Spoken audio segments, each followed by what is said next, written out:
Hello everyone, good evening and welcome back for our second best of 3 series for today of the Summit 6 Southeast Asia Qualifiers. Alright, so we have here Team Faceless, the team from Singapore with Black versus the team from the Philippines, Execration, the Meepo God. My name is Hades, I'll be your caster for this series, and joining me, my guest co-caster Danny. Hi Danny, you there? Hey, it's been a while since we've casted together, so here we are. We are, and we're gonna ace it as usual. Come on Danny, gotta have that faith, gotta hype. We don't need faith if you know you're going to ace it, so I'm super excited for this series. So Execration, I don't know about you, did you manage to see Execration perform at MPGL for the Selangor Cyber Games? Yes, Yes. I mean, everyone saw the Gabby going crazy in that puck with the Arcane Rune. I'm not sure if you missed during the loading screen, when we were loading to the lobby, did you notice that Team Faceless and Team Execration both won the most recent Battle Cup, Tier 8 champions, both of them? I did not look at that, but that's a good achievement, I guess. Oh, come on, don't you want that fancy trophy? I believe if you win, you get that special emoticon now. But it's an emoticon, and it doesn't transfer to everything else in my life. So it's not like I can talk to someone on the street and then just shove my emoticon in their face saying, I want Battle Cup. That's not possible, so it's not that great. But it's great for Dota, obviously. Yes, it is, but I mean, here we are anyways. I mean, we're getting a bit off track, but we are back to the game where we have ourselves a bit of a draft. But I mean, okay, Team Faceless opening up with the Meepo band. No surprise there. We all know, everyone knows Abed is the best Meepo in Southeast Asia, if not arguably, the world. Where ever since TI6, where Complexity gave him that one Meepo appearance, he has never played a single Meepo game after, unless maybe in MPGL. Did he play Meepo then? I think a Meepo did manage to go through, and I think it was actually the final game, if I'm not mistaken. I do remember seeing a Meepo at MPGL, and it was a big mistake, to say the least, to let that Meepo through. So I'm not surprised Meepo's banned, though. It's not just Execration that typically has Meepo banned against them, but a lot of SEA teams, because they've seen the Meepo trend, Meepo has been on the rise in SEA. It's not just Execration. Like in C, all the games that I've casted, Meepo is banned because we hardly see the hero, teams have to ban it because they don't know how to deal with it, especially if they're up against someone that can play a Meepo well. Exactly. Especially one at the level of Abed, where, I mean, if you've tried watching his player perspective from a replay, I actually get very, very giddy just trying to follow it. Like, I have no idea how he's basically playing a piano right there on his keyboard. But I mean, if you've noticed as well, this meta, ever since the nerf, did you notice that Sniper, Omni Knight, even such picks are starting to develop globally as well, not just to the Southeast Asian region? Yes, I've seen a lot of Omni Knight actually, which was interesting to say the least, but he has actually found his niche, which, like, when was the last time we ever saw Omni Knight be a thing? Like, never. This has probably been the biggest rise in Omni Knight picks, to say the least. I'm not sure if we're going to see an Omni Knight this game. Maybe, maybe not. I would say Omni Knight, he's still very, very niche, but he has found a sort of a sweet spot in the current meta. Whereas Sniper, would you say Sniper could also be like we saw Sniper get showcased at MPGL.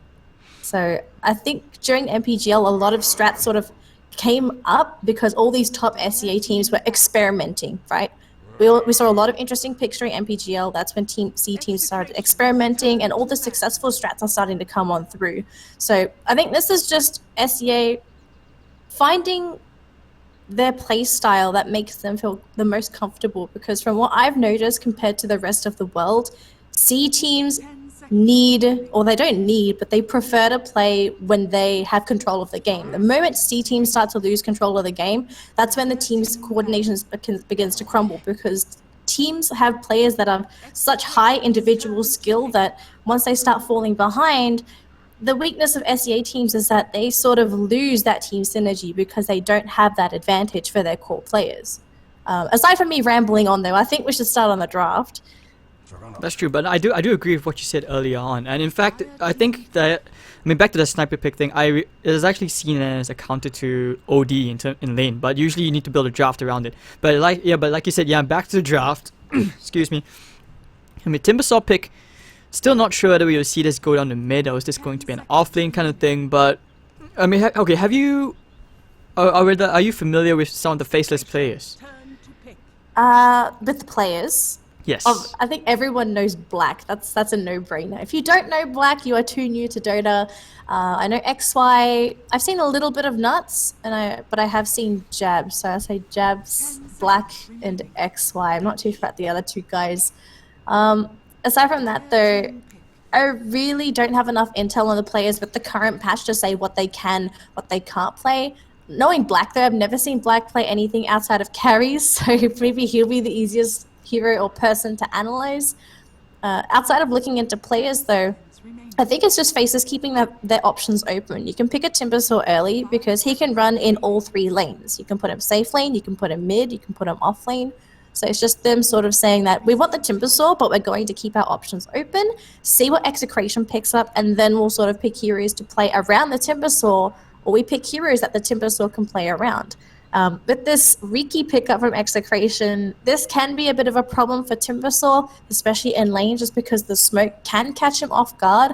But assuming that he grabs those early points into reactive armor, Timbersaw shouldn't be that easy to kill, if not at all. I kind of want to think that the Riki pickup may also be a hero to sort of deal with that Warlock, especially during laning phase, because Warlock can't really do anything if he can't cast spells. He's got no escape mechanism, he has a little bit of a heal, but he is also very fragile during the laning phase. And assuming this is either a core or a support Warlock, he is very vulnerable up until he reaches level 4, 5, 6 even. So I think this roaming Riki from Execration could really heavily punish that Warlock pick. Indeed, and the Morphling just pretty much secures the late game for Faceless. Also, I feel this should be a Timbersaw for Ice, because I think that is Daryl's trademark hero. And regarding the Warlock pick, well, this is starting to become a trend in the Southeast Asian region, where Warlock is starting to be played more as a position 4, which is why the Ogre Magi most probably will be going into the plus 5. And it seems like they're just lacking a Jabs hero, because if you notice that Jabs is the drafter, and I believe he used to play for sig.trust. I think so. I can't really comment on that. I'm not too sure. I could take a look for you if you'd like. Oh yes, please, yes, please. But okay, I mean, also on the side of Execration, you guys already know DJ, formerly from Fnatic, and so far these guys have really burst into the scene with great talent. I mean, look at the bet, 8.3k MMR, astounding, higher than Miracle. And I mean, looking at the lanes, like the way Riki, what he can contribute, like this, he's probably one of those heroes which can help in killing a Morphling. But whether they have enough damage to kill a Morphling, that is the question. Because you look at Black, I'm pretty sure he's a very strong Morphling player. And on their side, the only thing which both teams kind of lack right now is really that mid laner. But then again, Juggernaut can easily go down the middle lane. So alright, waiting to see the final bans. Execration bans out the Drow. They do foresee that there is the potential that the Morphling can go down the mid lane. So Jabs has been brought in as the position 2 player for Team Faceless, if you guys are not aware. Like, okay, I did cast a couple of XY games couple of months back at the Armageddon Game Fest when he came back to Singapore for break before he went back to the UK to finish off his university degree. And that's where things got really interesting, like meeting him for the first time. Apparently we are somewhat also neighbors, like he lives down the road, like 15 minutes away from me. So that's pretty cool. Okay, Jabs is from sig.trust. Yeah, he was. Yeah. Okay, so we're on a final pick here for Faceless. So this rounds out the draft nicely. Out of all these heroes from Faceless, is this just going to be that typical mid Miranda that we normally see? Yes, but I realized that Mirana has fallen off, especially since the Aghanim Scepter nerf, where the cooldown is longer and you don't get the potential 4th Starfall anymore. Yeah. But a bad Storm Spread, oh, this could be really crazy. If he snowballs out of control, this could be that hero which could easily lock down a Morphling who is caught out trying to split push. So that's, to a certain extent, I feel that's what Execration does pick up. I mean, that's the reason why you would pick up the Storm, so you can deal with the Morphling. Because usually a Morphling, like you usually want to be pressuring the side lanes very hard. Not just that, they look at Faceless's draft. Like, what do they really have to control a Storm Spirit? You don't have the typical supports with the instant disables. There's a lot of things that Upbit's going to be able to avoid. So I really like this last pick from Execration, just abusing the fact that Faceless doesn't really have a guaranteed disable or lockdown for that Storm Spirit. And as well, going into that laning phase too, like, who would be the most threatening matchup here for a Storm Spirit? Probably a ogre. I would, unless it gets to the level where your morphling can instantly bring him, like instantly shotgun him down. But that's very unlikely. And unless of course he somehow zips into an arrow as well. You know, you never count out where somehow he zips into a 5-second arrow, but that's very unlikely. But yeah, you're right. I do agree. Like, that's probably more reason why you would pick up the Storm Spirit on the side of Execration. And they have a really scary draft. Juggernaut's always a very stable pick, it's a very stable carry, and he's very flexible in the way he can itemize whether you want to fight, whether you want to gear for the late game in that Battle Fury build. But there we are. Okay, so is there any particular team you would favor who has a slightly stronger draft? I have to look at Execration here. They've got solutions for everything, whereas looking at Faceless, there are a lot of loopholes in their draft, and Execration with the heroes that they've drafted, they can abuse those loopholes. Unless for somehow, not even for some reason, somehow if Faceless is able to come out of this laning phase practically unscathed and very farmed on their heroes, they might be able to bring it back. It's just that Execration, they've drafted a lineup that's strong during the laning phase and also going to be peaking pretty early when they start transitioning into that mid game. Like, if, for example, Abed does not do well on the Storm Spirit, then all of a sudden you can fall back to Gabby because Juggernaut's able to transition well into a mid game just because he has access to Omni Slash and Blade Fury. Those are spells that are going to hit pretty hard up against some of these Faceless heroes. And also you can fall back to a Sand King because never ever count out a Sand King, especially if he manages to get either really good blink dagger timing or if he's managed to grab some really good levels. An early point into Epicenter, I think, could practically ruin Faceless. And the offlane Sand King is, I mean, Caustic Finale ever since it got buffed, like really strong. Look at the explosive damage, the slow, this is really good. And when he gets to the level of an Axe. But at the same time, I would agree with you about Execration's drafts being able to come online a bit quicker, because at the same time Mirana Core is, especially in the mid lane, you want to farm up your eggs, you want to farm your blink. It takes a long time to do that, and this is where, you know, I'm trying, but I still have to say, like, my gut tells me I have to support Faceless. It's the home crowd for me, it's the home team for me, Danny. I have to. It's okay, you can look at it like this, alright? You can support Faceless with your heart, but your brain can support Execration. It's fine to have favorites. Decisions. It's fine to have favorites, but sometimes you gotta listen to your brain a little bit more. It is. And alright, so here we are in this morphling against the Sand King lane. This is, I'm not sure whether Rappy will be able to get much, seeing as he didn't get the Iron Talent. Not really sure that he's gonna get any point to the Sandstorm just yet, but I think he should be able to contribute quite a fair bit to Execration's draft, especially during the transition to the mid game. If he doesn't get much in this top lane, so if he really wants to grab the early Blink Dagger, all he has to do is grab a few levels from the creeps, which, if you look at this lane, what is there to harass Rappy outside of just the Warlock here with the Shadow Word? There's really nothing that's going to be putting him under pressure, and especially once Faceless, they already know the Riki is up in the top lane as well. They can't really apply pressure because if they overextend, Sand King plus Riki can easily kill nuts on that Warlock. I was talking about this before, he's a fragile hero, he's easy to overextend with. So it really depends on how Faceless wants to approach this, as whether they want to give Execration this early game but also farm on their cores, or do they decide to take the risk, try and get some work done and open up this mid game for them. But it just looks at this point that Rappy's going to get free levels and a little bit of CS in that top lane as long as Chemo's up here. He is, and because of the Caustic Finale, the good thing is for Black, even though they kind of messed up the creep equilibrium earlier on, it's going to keep pushing into their side, and it just feels like what they want to do is pretty much snowball very hard, because that's what they can do, especially with the Timbersaw. And Bloodlust on Black, they actually have quite a strong nuke damage. I mean, Morphling is usually known as the hero which is super strong for the late game, is only capable of the late game, but there are cases where we have seen Morphlings does pretty much snowball so hard that it's impossible to come back, and I think that's what they could be trying to aim for in the draft. And I mean, you can see it as well. XY is prioritizing securing Ice's lane, which is why he's kind of here to help them control, and I think they should be doing okay. But mid lane, we haven't talked about that yet. Mirana against the Storm. Mirana's actually matching pretty evenly with the Storm, but what do you think? Who is able to help, or who is going to be the one initiating for the team earlier? For Execration, I don't want to say Arbed's going to be initiating. I feel like Arbed's going to spend a couple of extra moments farming. So, if anything, Execration, they're going to be falling back to Rappy for his initiation. And even to a certain degree, early on, I think they could rely on DJ with a couple of these disruption setups. It looks like they're going to try and pressure Ice here on this Timbersaw. He's got 4-5 poison stacks.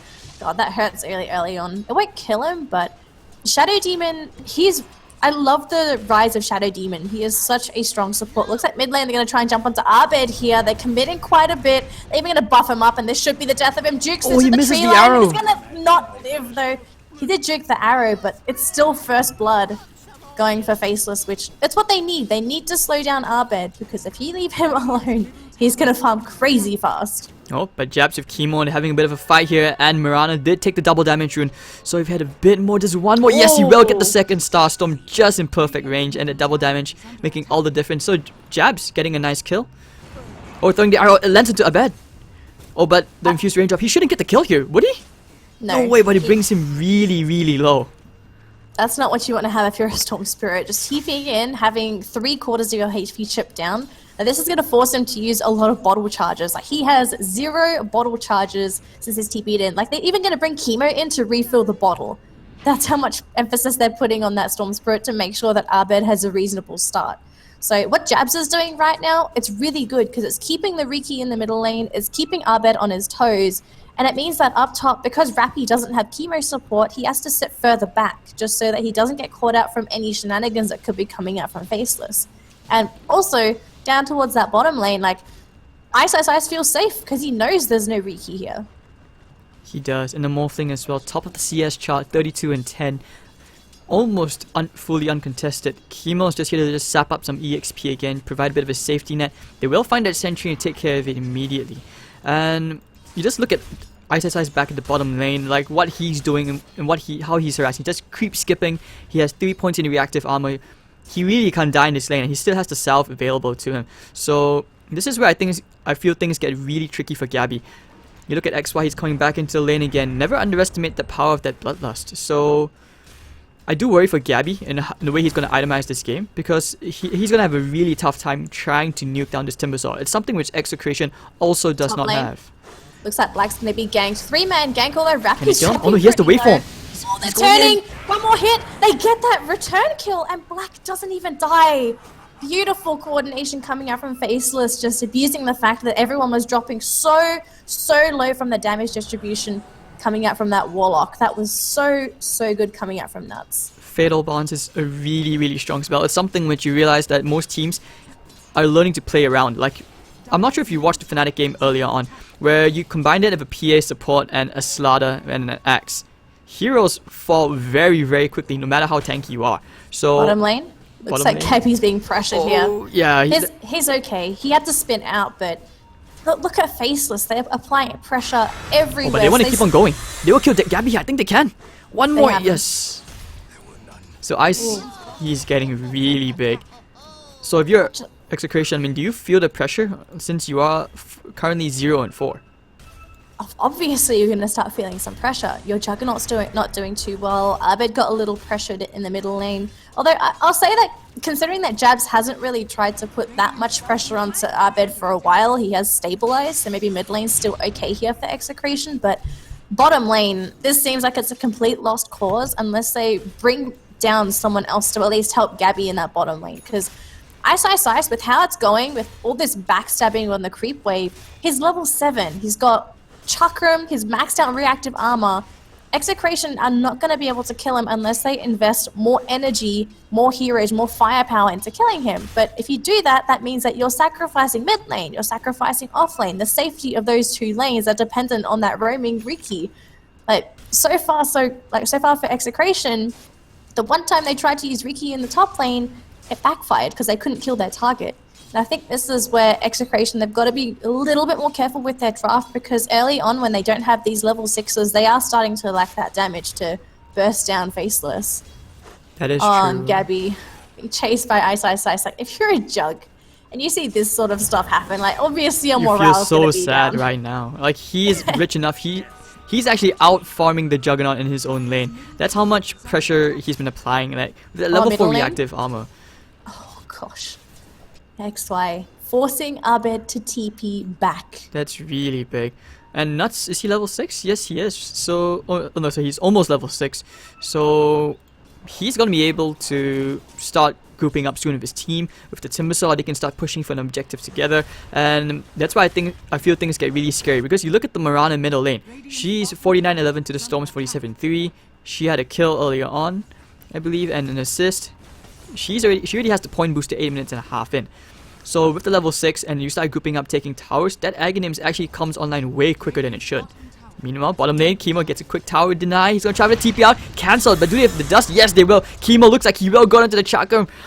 Oh, Ice is just having a field day in this bottom lane. Level 8, 9 minutes into the game. That is absolutely absurd. Execration are going to pay for this, especially when they've just left Ice as is. Like, if you think about it, they're going to assume Ice is the biggest target. No, it's not just going to be Ice. There's also going to be Jabs, who's going to be on the Mirana with this Aghanim Scepter soon.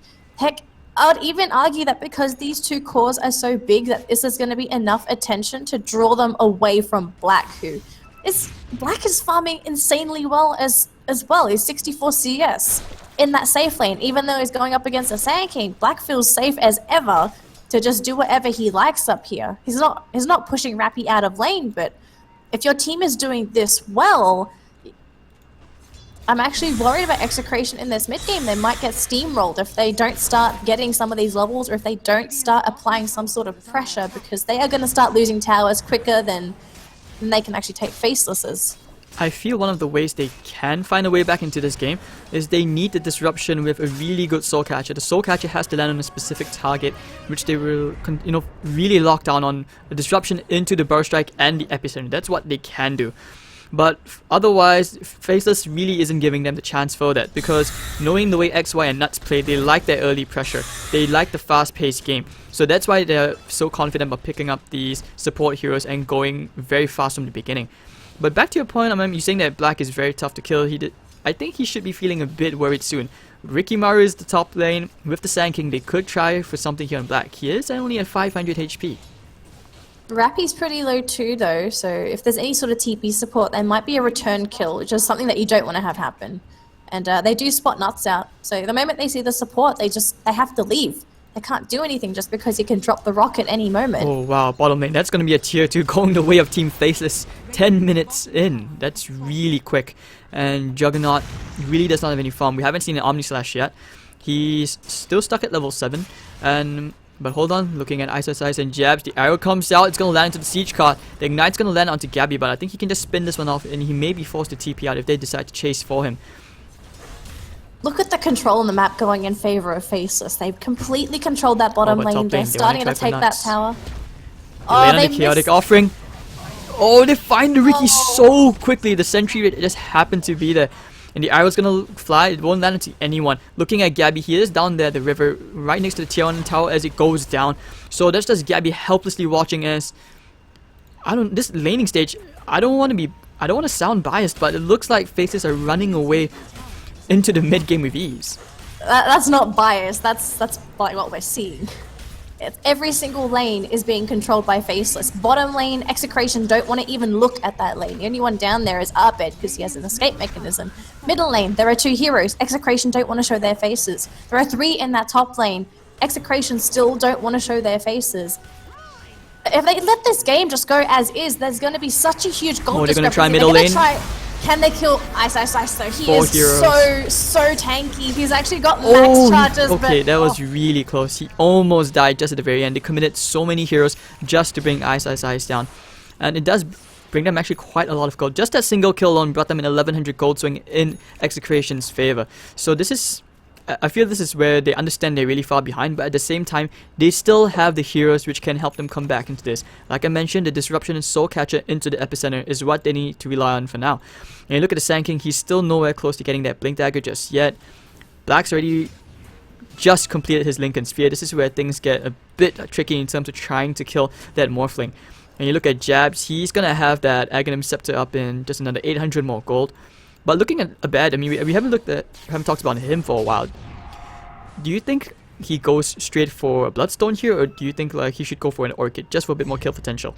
He needs stats, unfortunately. There is going to be so much burst damage coming up from Faceless. If you can't live, that's going to be end. And look at Rappy in that middle lane, almost dying to jabs.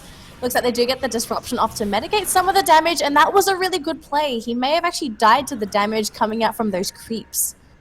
So they keep Rappy alive, but with how the game is going, he has to go Bloodstone. Abed needs these stats because he's sitting at 1k HP.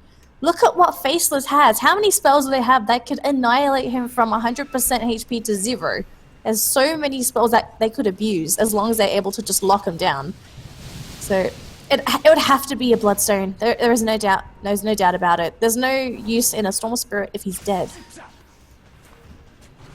And now looking at Team Faceless, they're going to control the enemy jungle. There's only one outer tower left on the side of Execration. Team Faceless have secured so many objectives 14 minutes in. The net worth graph is not looking fancy, but hold on, Ice trying to go here into DJ, who will go for a TP out. And yeah, back to the net worth graph, it's almost at the 10k mark. You look at the experience earned, it's very, very narrow. But Faceless have the items, and in fact, Jabs has his Aghanims well on the way in just the next creep wave. And they're gonna go for this tier 2 very, very soon. This is really scary, but is there any other way which Execration can try to take a fight here? They cannot fight Faceless 5-on-5. They know that if they try and fight them 5-on-5, Nuts drops the rock, and that's when all hell breaks loose. Like we saw Execration, they are at their strongest right now. If they can pick off Faceless heroes when they are isolated, when they're separated, when they're farming by themselves. If they grouped up together, how are you supposed to kill anyone? You had to commit both the Purge as well as the Sanking Epicenter to kill off just a Timbersaw. Like if you're investing that much to kill one hero, heaven forbid you kill anyone else. The Chakram flies out. I think they may want to go for this. They pop the Moonlight Shadow and they will just wait and just back off a bit. So at the same time, 15 minutes in, all the tier 2s are gone. Ice is just arrogantly walking around the enemy jungle. And Execration, they're not even in a position where they're able to smoke to try for a gank.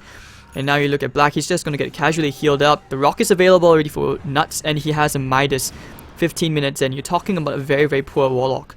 And nope, it looks like they want to try for Jab. So for Chemo, I mean, and yeah, the Chakram flies out, they get one very quick kill. Rest in pieces. You'll be missed, Chemo. It looks like at this point, Faceless, they've just completely run away with the game. There is no way I see Execration being able to take this back easily. Like, their one saving grace would be high ground attempts coming out from Faceless. Like, that's when teams start becoming very vulnerable because they don't have the same vision that Execration's going to have access to. Oh dear, Jabs just missed that arrow, but if the double damage run, they will look to try and take this Roshan. So this is where things get really, really scary after they get the Aegis, because that's when they go high ground. Earlier on, when they killed the Timbersaw, that was without the Hood of Defiance on the Timbersaw and without the point booster. It was just a Soaring and Arcane Boots with just a cloak. And now with 1200 HP and the completed Hood of Defiance, I really think it's almost impossible for them to kill this Timbersaw unless they really dive and commit a lot for him. And I bet he's gonna get that, his Bloodstone up in a bit. Gabby is still trying to build items. He's still trying to get towards that Battle Fury. Like he's just on the Perseverance with Phase Boots and a Ring of Bassi. It seems like they're just banking on the fact that they're going to be able to drive this game longer and longer so that their carries are able to actually transition into something reasonable. This could work, but the chance of them being able to survive high ground are so slim. Like, they were going to commit the ult there just to kill off the Jug, but they said no, it's okay. We're going to save it for high ground. If we don't have it for high ground, that's a huge setup that's not going to be available. You can tell Jabs, he's looking for blood. Can he find anyone? There's no vision, so he doesn't actually manage to spot out the Storm Spirit that TP through. I am so worried here for Execration. If they can't defend high ground, I would say that more or less could be game. Because if you can't defend high ground, there is really no second chance for Execration. Their heroes are so far behind. Like, their net worth charts, look at the difference in gold. It is, the Mirana is more farmed than the Storm Spirit. Like, all the cores on the side of Execration are behind Faceless cores by a huge margin. The closest is Abed, but that's the Storm. They're looking for Chemo. Is he in range? Yep, they do find him. Chemo, you're not going to run anyway. Trying for the tricks of the trade will immediately go down. And it's 8-1 in 18 minutes. And it doesn't seem like a very active game, but that's because Team Faceless are all about objectives. And This is just really scary. Gabby's still trying to build that Battle Fury. He has the Broadsword, but not the Claymore yet, and he needs 1300 more gold for that. And this is where they will just start bashing away into tier 3, and this Morphling really hits like a truck with the completed Lincoln Sphere. 175 per click. This doesn't feel like an 18-minute game. I'm not sure why, but I thought it would almost seem like this game has already gone on for at least half an hour. So they will start bashing away. Hopefully, I bet it can do something with this Bloodstone. They will start chipping away at the melee racks. Black waveforms a bit too far forward. Popping the epicenter. They will go right now. Getting the Barrel Strike onto Jabs. Now a bet. They're trying to finish him off. The Chaotic Offense is going to come up. Bashing with the 3 heroes. Really, really big. Trick of the trade. And he will just dodge it for now. But Chemo will have to try and run. But the Sentry is down here. Looks like he will not. Oh, okay. He will finally go down to the last Mirana Starstorm. But Black pops the 1 charges. And they will just go ahead to secure themselves a melee racks with this huge golem. But Timbersaw at the backline. Ice. Killing off DJ. And that will be the melee racks gone. They will just go straight to the middle lane and take themselves a second lane of racks. And this was what I was talking about with the Rock. This disengage coming up from the Warlock is so good going up high ground. That's why they didn't want to waste it earlier in the top lane just to kill off a Juggernaut, because they knew that, for example, if Execration tried to pull a play like that, Nuts would always be their backup plan. And with nothing left here for Execration, with no epicenter, I think that might just be the final hurrah. They've got no oomph left. Rappy, they have no damage. Bow strike. The multicast is going to be there. Sanking goes down immediately. And there's absolutely nothing they can do. The Golem is still alive. It will finally go down now, but the melee racks will go down in the middle lane. But Gabby trying to go for a Blade Freedom. Mirana gets killed into the Riki. They're trying to go into Jabs. But no, the Aegis hasn't even gone yet. And now they will find Gabby. One more hit. Black. No, he's taking a bit too much damage. And Jabs. No, with the Aghanim Starstorm. It will be a GG 20 minutes in. The Aegis will now finally pop. That looked like such a picture-perfect game coming out from Faceless. I was expecting a little bit more coming out from Execration, but they just got steamrolled. And a lot of it happened because of how the laning phase went. Every time Faceless made a movement, it was always correct. They found the right openings. Like even First Blood, you can tell that Execration, they were desperately trying to grab that kill. They couldn't get it. They got punished from the Warlock pit, which was rather surprising, especially with the damage distribution. It was insane. And everything just went downhill from there when Ice maintained 100% control of his lane. Top lane, they couldn't really do anything with the Sand King. It was a huge disaster. It was, and it's very rare that you see an aggressive team like Execration only securing themselves 1 kill. We're talking about a scoreboard of 1-14. And if you look at the Black, he's had an absolute beast of a game, and he just free farmed the top lane like you mentioned. Rappy just couldn't come online quick enough. The Storm, usually Storm is, to a certain extent, it's almost about either snowballing or you need the rest of your team to create space for you. And it's very, very rare that you see a Juggernaut being so useless.